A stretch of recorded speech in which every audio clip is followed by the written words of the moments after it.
የበከተ ዳኝነት። ደጋፊዎች ከጨዋታ በኋላ ምን አሉ?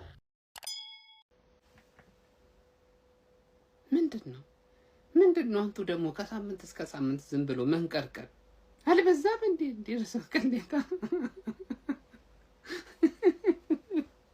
ወይኔ ሊቨርፑል ፉአድ ተው አረጋጋው። እኔ ከሊቨርፑል ጎን ነኝ እናንተስ? እባካችሁ ድምፅ እንዱናቸው በቃ አላ ሁለት ድምፅ ነው። እኔ ከሊቨርፑል ጎን ነኝ። ሊቨርፑል አስከፊ ድብደባ ነበር የደረሰበት።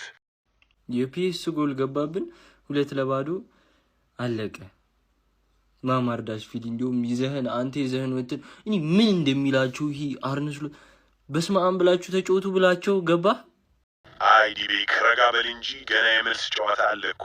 አርነ ስሎት ላላላላላ ማን ዛሬ ከልቤ ሊቨርፑልን ደግፌ ማን ተቃጠልኩኝ ነው የምልህ። በዚህ አድክም ማናጀር የአርነ ስሎት መጨረሻ ይቀርብ ይመስላል።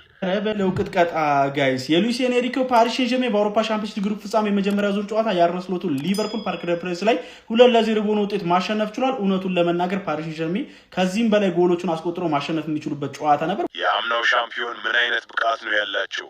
በዚህ ዓመትም ጥሩ እየሄዱ ነው። ምን ነው አረጋታ? ምን ነው እንደዚህ መጠንባቱ አስፈላጊ ነው? እንደዚህ መግማማቱ አንድ ሳምንት ባልሞላ ጊዜ ውስጥ ሁለት ይመለጥለጥ የደጋፊ አይከበርም አረጋታ። የደጋፊው ሲነፋረቅብን ክለቤን አፈቀኝ ክለቤ እንደዚህ ሆነ ብሎ የዩናይትድ ደጋፊዎች ማፍሸቁን ተያይዘውታል። አረፍቱ አሰልጣኝ አርነ ስሎት ምንድነው እየሰራ ያመሻው? በአንፊልድ በራፍ ላይ የቆሙ ይመስላሉ። ከአለቆቻቸው የሽኝት ደብዳቤ እየጠበቁ ያሉም ይመስላሉ። በምሽቱ ጨዋታ ምን አይነት ስራ ነበር ሲሰሩ ነበር? 5 ተከላካይ። በቀጣይ ሳምንት የመልስ ጨዋታ ኃይለኛ ትግል የምናይ ይሆናል።